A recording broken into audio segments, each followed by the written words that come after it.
Mana duxovkadan foydalanib qo'rmay turib qilgan ko'mach pollarimiz pishib chiqdi. Qanday urug' tuqqanlar bir ko'riblar yig'inli keldimi? Buni ailekilar bilan yemsizlar yoki mehmonlarning oldiga chiqsanglarmi shunda ko'rkam chiqadi. Buni eng tafsiliy o'ktima emas qo'llash usulini yurakdan birini berib qo'ysang o'rganish boshlaylik ketdik.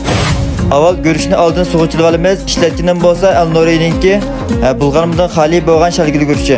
Ondan o'zimizning amaliy ahvoliga qarab muvofiq miqdordagi go'shtni to'g'rab ustiga tuz selib asti-ustini aralashtirib olamiz.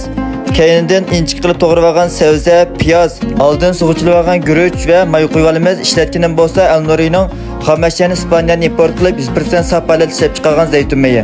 Orliqda bir diqqat qiladigan ish bo'lsa Al-Nurinikidek saf bo'lgan zaytun mayidan boshqa maylarni chuqur bir tushib o'tgandan keyin ondan ishlatishlarga tuqqanlar shunga bir diqqat qilinglar. Orqadan tayyor qilib olgan xamirimizning qilligini normal qilib echib olamiz.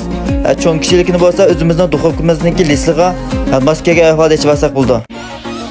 Ondan suratdagidek sabzi va guruchlarning aralashmasini xamirimizning ustiga olib, buning ustiga to'g'rab tayyor qilib olgan go'shtimizni chiroyli tizib olgandan keyin poloni texnik mizlik chiqish uchun so'qmagan triksirdan muvofiq miqdor chechib etib, buning ustiga yana bir tal echib olgan xamirimizni ustiga qo'yib, cho'risini suratdagidek mana shunday chiroyli qilib etib olamiz.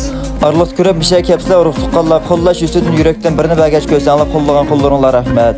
Keyinidan bir tal tuxumning seriqini yengil bir surib etib, ustiga oq qora kunjutdan bo'lsa muvofiq miqdor chechib etgandan keyin oldin qizib tayyor qilib olgan duxovkamizga selib 40 minut atrofida 200 gradus pishirib olsak pishib chiqadi. Qilish usuli mana shunchalik oddiy urug' tuqqanlar. Hem körkem çıkdı, hem yiyişik çıkdı. Aile çoğun bir sınıf bakınlar. Hemisi ahırda qo'llash usulidan yurakdan birini besib, piyonlar rayoniga gullarni ko'plab yo'llab qo'ysanlar, buningdan ortiq qo'llash bo'lmaydi. Kelarsan ko'rishaylik, xayr xo'sh.